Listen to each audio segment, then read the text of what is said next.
जय माता रानी। शारदीय नवरात्रि के छठे दिन आप सुन रहे हैं दुर्गा सप्तशती का 11वां अध्याय। देवताओं द्वारा देवी की स्तुति तथा देवी द्वारा देवताओं को वरदान।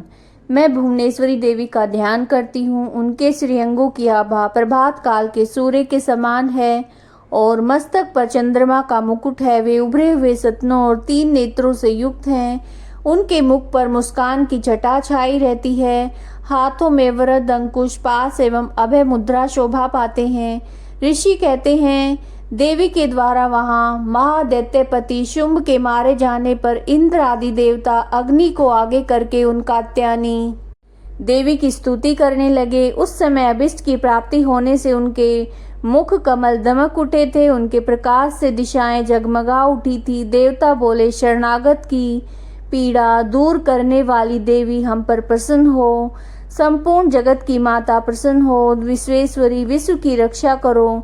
देवी तुम ही चराचर जगत की अधीश्वरी हो। तुम इस जगत का एकमात्र आधार हो, क्योंकि पृथ्वी रूप में तुम्हारी ही स्थिति है। देवी तुम्हारा पराक्रम अलंघनीय है। तुम ही जल रूप में स्थित होकर संपूर्ण जगत को तृप्त करती हो। तुम अत्यंत बल संपन्न वैष्णवी शक्ति हो। इस विश्व की कारण भूता परा माया हो। देवी तुमने इस मस्त जगत को मोहित कर रखा है। तुम ही प्रसन्न होने पर पृथ्वी पर मोक्ष की प्राप्ति कराती हो। देवी संपूर्ण विद्याएं तुम्हारे ही भिन्न भिन्न स्वरूप हैं। जगत में जितनी भी स्त्रियां हैं वे सब तुम्हारी ही मूर्तियां हैं।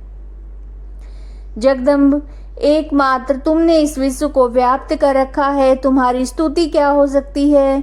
तुम तो सत्वन करने योग्य पदार्थों से परे एवं परावाणी हो। जब तुम सर्व स्वरूपा देवी स्वर्ग और मोक्ष प्रदान करने वाली हो, तब इसी रूप में तुम्हारी स्तुति हो गई। तुम्हारी स्तुति के लिए इससे अच्छी उक्तियां और क्या हो सकती हैं। बुद्धि रूप से सब लोगों के हृदय में विराजमान रहने वाली स्वर्ग और मोक्ष प्रदान करने वाली नारायणी देवी तुम्हें नमस्कार है। कला काष्ठा आदि के रूप से क्रमश परिणाम अवस्था परिवर्तन की ओर ले जाने वाली तथा विश्व का उपसंहार करने में समर्थ नारायणी तुम्हें नमस्कार है।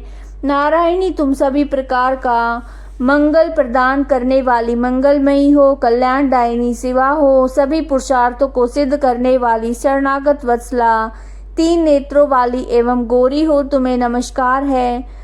तुम सृष्टि पालन और संहार की शक्ति भूता स्नातनी देवी गुणों का आधार तथा सर्व गुणमयी हो।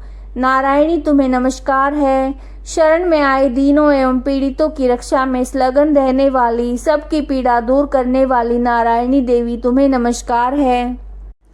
नारायणी तुम ब्रह्माणी का रूप धारण करके हंसों से जुते हुए विमान पर बैठती तथा कुश मिश्रित जल छिड़कती रहती हो। तुम्हें नमस्कार है। माहेश्वरी रूप से त्रिशूल चंद्रमा एवं सर्प को धारण करने वाली तथा महान वृषभ की पीठ पर बैठने वाली नारायणी देवी तुम्हें नमस्कार है। मोरों और मुर्गों से घिरी रहने वाली महाशक्ति धारण करने वाली कुमारी रूप धारिणी निष्पापे नारायणी तुम्हें नमस्कार है। शंख चक्र गदा और शांग धनुष रूप उत्तम आयुधों को धारण करने वाली वैष्णवी शक्ति रूपा नारायणी तुम प्रसन्न हो। तुम्हें नमस्कार है। हाथ में भयानक महाचक्र लिए दाढ़ों पर धरती को उठाए वाराही रूप धारिणी कल्याणमयी नारायणी तुम्हें नमस्कार है। भयंकर नरसिंह रूप से दैत्यों के वध के लिए उद्योग करने वाली त्रिभुवन की रक्षा में संलग्न रहने वाली नारायणी तुम्हें नमस्कार है। मस्तक पर किरीट और हाथ में महावज्र धारण करने वाली सहस्त्र नेत्रों के कारण उद्दीप्त दिखाई देने वाली वित्रासुर के प्राणों का अपहरण करने वाली इंद्र शक्ति रूपा नारायणी देवी तुम्हें नमस्कार है। शिवदूती रूप से दैत्यों की महती सेना का संहार करने वाली भयंकर रूप धारण तथा विकट गर्जना करने वाली नारायणी तुम्हें नमस्कार है। दाढ़ों के कारण विकराल मुख वाली मुंडमाला से विभूषित मुंड मर्दिनी चामुंडा रूपा नारायणी तुम्हें नमस्कार है। लक्ष्मी लज्जा महाविद्या श्रद्धा पुष्टि सौधा ध्रुवा महारात्रि तथा महा अविद्या रूपा नारायणी तुम्हें नमस्कार है। मेधा सरस्वती वरा श्रेष्ठा भूति ऐश्वर्य रूपा बाभ्रवी भूरे रंग की अथवा पार्वती, तामसी, महाकाली, नियता, संयम प्रायणा तथा ईशा सबकी अधीश्वरी रूपिणी नारायणी तुम्हें नमस्कार है। सर्व स्वरूपा सर्वेश्वरी तथा सभी प्रकार की शक्तियों से संपन्न दिव्य रूपा दुर्गा देवी, सभी भयों से हमारी रक्षा करो, तुम्हें नमस्कार है। कात्यायनी, ये 3 लोचनों से विभूषित तुम्हारा सौम्य मुख सभी प्रकार के भयों से हमारी रक्षा करे, तुम्हें नमस्कार है। भद्रकाली, ज्वालाओं के कारण विकराल प्रतीत होने वाला, अत्यंत भयंकर और समस्त असुरों का संहार करने वाला तुम्हारा त्रिशूल भय से हमें बचाए, तुम्हें नमस्कार है। देवी, जो अपनी ध्वनि से संपूर्ण जगत को व्याप्त करके दैत्यों के तेज नष्ट किए देता है, वो तुम्हारा घंटा हम लोगों की पापों से उसी प्रकार रक्षा करे जैसे माता अपने पुत्रों की बुरे कर्मों से रक्षा करती है। चंडी के तुम्हारे हाथों में सुशोभित खड्ग जो असुरों के रक्त और चर्बी से चर्चित है, हमारा मंगल करे, हम तुम्हें नमस्कार करते हैं। देवी, तुम प्रसन्न होने पर सब रोगों को नष्ट कर देती हो, कुपित होने पर मनोवांछित सभी कामनाओं का नाश कर देती हो। जो लोग तुम्हारी शरण में जा चुके हैं उन पर विपत्ति तो आती नहीं, तुम्हारी शरण में गए हुए मनुष्य दूसरों को शरण देने वाले हो जाते हैं। देवी अंबिके, तुम अपने स्वरूप को अनेक भागों में विभक्त करके नाना प्रकार के रूपों से जो इस समय इन धर्मद्रोही महादैत्यों का संहार किया है, वो सब दूसरी कौन कर सकती थी। विद्याओं में, ज्ञान को प्रकाशित करने वाले शास्त्रों में तथा आदि वाक्यों में तुम्हारे सिवा किसका वर्णन है, तथा तुमको छोड़कर दूसरी कौन ऐसी शक्ति है जो इस विश्व को अज्ञान में घोर अंधकार से परिपूर्ण ममता रूपी गड्ढे में निरंतर भटका रही हो, जहाँ राक्षस, जहाँ भयंकर विष वाले सर्प, जहाँ शत्रु, जहाँ लुटेरों की सेना, जहाँ दावानल हो, वहाँ तथा समुद्र के बीच में भी साथ रहकर तुम विश्व की रक्षा करती हो। विश्वेश्वरी, तुम विश्व का पालन करती हो, विश्व रूपा हो, इसलिए संपूर्ण विश्व को धारण करती हो। तुम भगवान विश्वनाथ की भी वंदनीय हो। जो लोग भक्ति पूर्वक तुम्हारे सामने मस्तक झुकाते हैं, वे संपूर्ण विश्व को आश्रय देने वाले होते हैं। देवी, तुम प्रसन्न हो, जैसे इस समय असुरों का वध करके तुमने शीघ्र हमारी रक्षा की है, उसी प्रकार सदा हमें शत्रुओं के भय से बचाओ। संपूर्ण जगत का पाप नष्ट कर दो। उत्पात एवं पापों के फल स्वरूप प्राप्त होने वाले महामारी आदि बड़े बड़े उपद्रवों को शीघ्र ही दूर करो। विश्व की पीड़ा दूर करने वाली देवी, हम तुम्हारे चरणों में पड़े हुए हैं, हम पर प्रसन्न हो। त्रिलोक निवासियों की पूजनीय परमेश्वरी, सब लोगों को वरदान दो।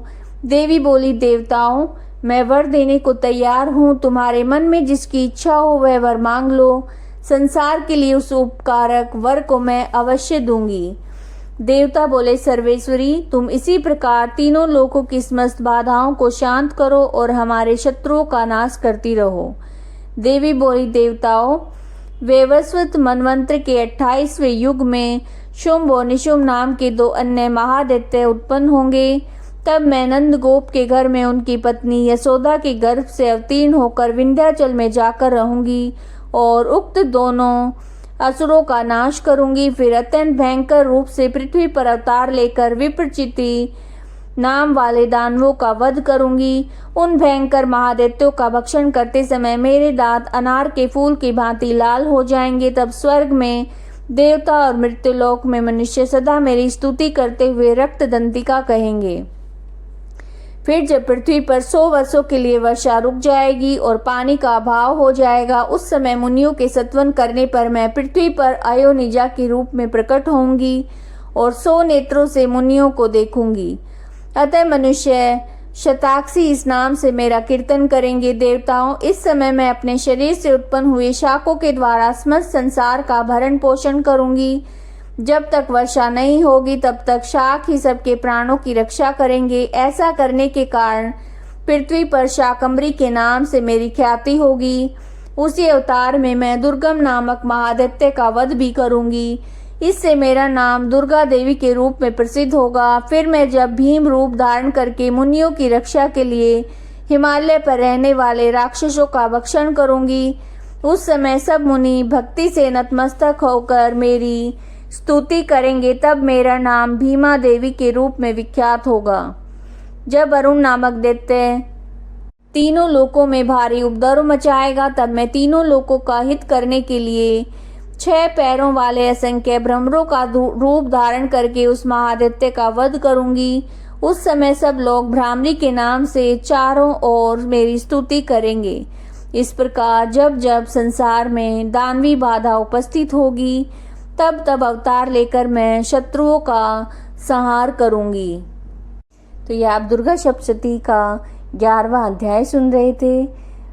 वीडियो अगर अच्छी लगी है तो लाइक कीजिए, शेयर कीजिए, कमेंट कीजिए और चैनल को सब्सक्राइब कीजिए। जय माता रानी।